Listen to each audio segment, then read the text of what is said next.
Сәлеметсіздер ме? Менің атым Серік Айзада, менің жасым 6-да. Жалқасын Бөбекжай бақшасында мектеп балдарға тобында тәрбиеленіп жатырмын. Менің жетекшім Айтоғын Самат қызы. Зерттеу тақырыбымыз бөдене жұмыртқасының пайдасы.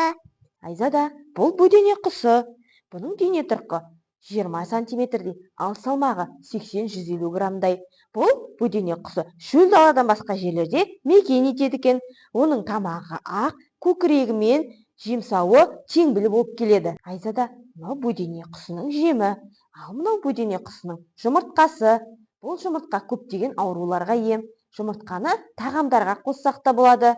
Тауық жұмыртқасынан айырмашылығы, тауық жұмыртқасы үлкендеу болып келеді, ал бөдене жұмыртқасы кішкене көлемде болады. Біздің ауданымызда бөдене құсын бағып өсіретін ағай бар екен. Сол ағайдың үйіне қонаққа барайық. Айтоғын Самат қызы, жарайды. Қазір біз ауданымызда бөденені бағып өсіретін Тілек мырзаның үйіне қонаққа келдік. Қазір зерттеу тақырыбымыздың мақсаты бойынша бөдене мен бөдене жұмыртқасының пайдасы туралы сұхбат жүргізетін боламыз.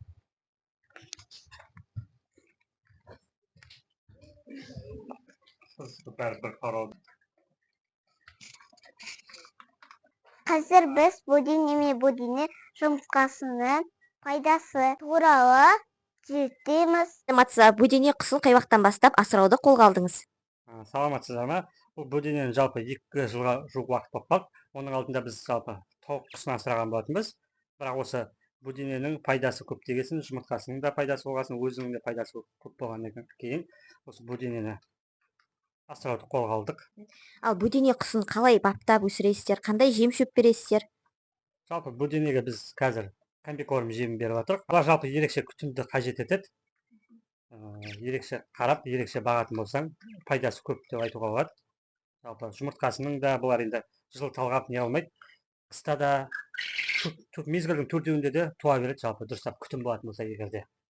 Осы бөдене құсын баққаннан бастап қандай пайда көрдіңіздер? Жұмыртқасы өтінді ме? Қандай ауруларға ем болды, сол жөнінде айтсаңыз. Жалпы бұл бөдене жұмыртқасының пайдасы өте көп. Жалпы біздерге көп сұраныс болды. Жұмыртқасын көбіне мына давлениесі көтеріліп кете беретін адамдар, сондайлар алады. Асқазан ауыратын адамдар осы уақытқа дейін жалпы жұмыртқасын көптеп сатып көргенбіз. Жұмыртқаның жалпы адам денсаулығына өте пайдасы көп. Айзада, қазір бөдененің жұмыртқасына маска жасайтын боламыз, иә? Алдымен мен саған көрсетейін, содан кейін өзің жасайсың, иә? Жұмыртқаны бірінші қаймен жарып, ыдысқа құйып аламыз, иә? Осылай. Қане, өзің де алып жасап көрші бірін.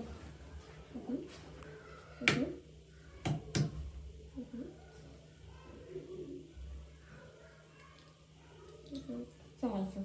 Енді таяқшаның көмегімен қане сен де араластырып. Айзада, бөдененің жұмыртқасы бет терісіне өте пайдалы. Енді дайын болған маскамызды қазір Мариямның бетіне саған жағып көрсетемін. Қане жасап көрші.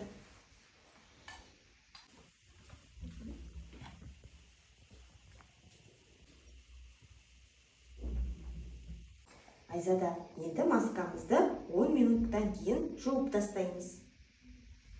Сәлеметсіздер ме достар, бүгін біз салатын жасайтын боламыз. Салаттың аты томиясы. Оған бізге керек қуырылған картоп, қияр, майонез, жүгері және бөдене жұмыртқасы мен шұжық. Ал іске кірістік. Мінекей, біздің салатымыз дайын болды. Назар қойып тыңдағаныңызға рахмет. Сау болыңыздар. Айзада, біз зерттеу жұмысымызды неден бастадық? Бөдене құспен және бөдененің жұмыртқасымен. Айзада, біз қайда қонаққа бардық? Ағаның үйіне. Ол ағай не асырайды екен? Бөдене. Бөдене асырайды екен, иә? Айзада, сен бөдененің жұмыртқасына не жасадың? Адамның бетіне маска, анашым екеуміз салат жасадық. Жарайсыңдар. Айзада, біздің зерттеу жұмысымыз бұнымен біткен жоқ. Бұл зерттеу жұмысы әлі де көптеген жалғасын табады. Назарларыңызға рахмет. Сау болыңыздар.